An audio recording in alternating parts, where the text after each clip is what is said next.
नमस्कार, मैं संजय सिन्हा अपनी यादों के पुलिंदे से लेकर आया हूं एक ऐसी याद जिसने मेरे सोचने की दिशा बदल दी थी। जिन दिनों मेरी शादी हुई थी, मेरी सास दिल्ली के प्राइमरी स्कूल में टीचर थी। मैं अक्सर उन्हें गर्मी, सर्दी, बरसात में भागते हुए स्कूल जाते देखता। एक तो सरकारी स्कूल, ऊपर से प्राइमरी स्कूल। मैं बहुत बार सोचता कि एक प्राइमरी स्कूल में अगर टीचर समय पर ना भी पहुंचे तो कौन सा तूफान आ जाने वाला है। एक आध दफा तो मैं उनके घर गया होता और वो मेरे जागने से पहले ही स्कूल जा चुकी होती। डाइनिंग टेबल पर मेरे लिए आलू के पराठे, लस्सी, चटनी सब ताजा बनाकर वो सुबह सुबह स्कूल चली जाती थी और दोपहर में घर आती।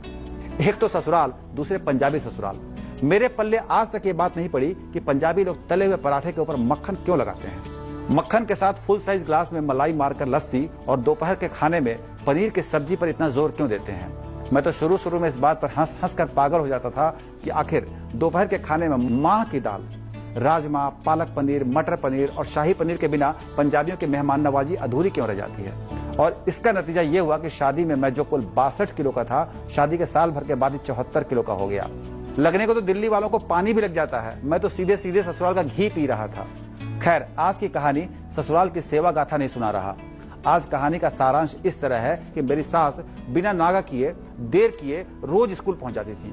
उस सरकारी स्कूल में जिसे सरकार भी सीरियसली नहीं लेती थी।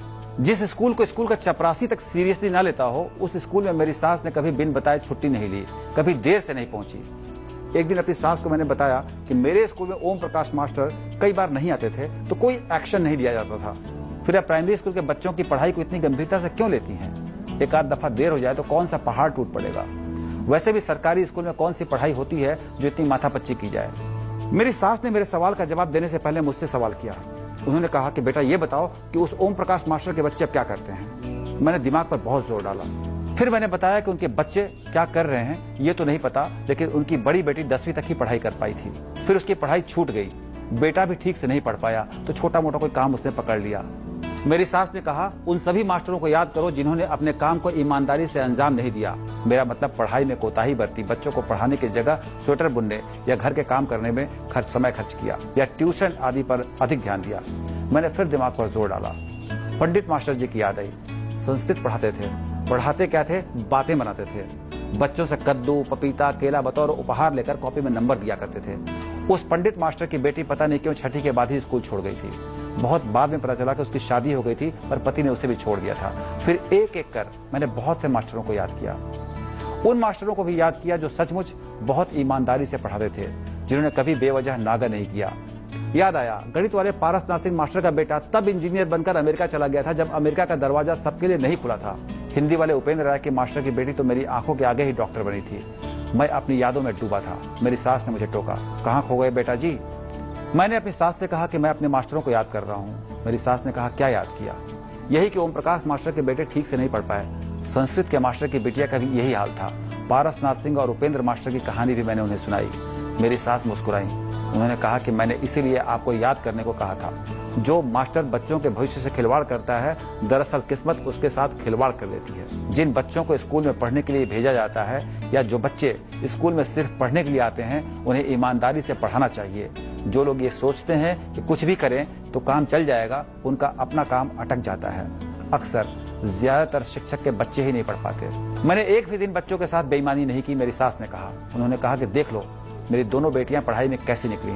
मेरी दोनों बेटियां स्कूल कॉलेज में टॉप करती रही। मतलब ये कि जैसे कर्म करोगे वैसा ही फल मिलेगा। जो अपने काम को ईमानदारी से अंजाम नहीं देते, उनके साथ जिंदगी कब बेईमानी कर बैठती है पता भी नहीं चलता।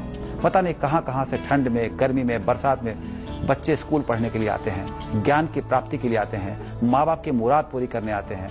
उनके अनजान भविष्य से कभी खिलवाड़ नहीं करना चाहिए। मेरी सास ने कहा कि बेटा जी, आपके सवाल का जवाब इतना ही है कि मैं हर रोज समय पर स्कूल सिर्फ इसलिए जाती हूँ ताकि किसी बच्चे की उम्मीदें अधूरी ना रह जाएं, ताकि मेरे बच्चों के भविष्य के साथ कोई मास्टर या मास्टरनी खिलवाड़ न करे। जो हमें अपने लिए पसंद नहीं, उसे हमें दूसरों के साथ नहीं करना चाहिए। काम वही सफल होता है जो पवित्र भाव से, संपूर्ण मनोयोग से किया जाता है। मैं स्कूल समय पर जाती हूँ ताकि जो पैसा घर आए वो तन और मन दोनों को लगे। अपनी सास की बात को सुनकर मुझे याद आया कि मेरे पिताजी भी मुझसे कहते थे कि पैसा कितना कमाया इससे ज्यादा महत्वपूर्ण है पैसा कैसे कमाया है।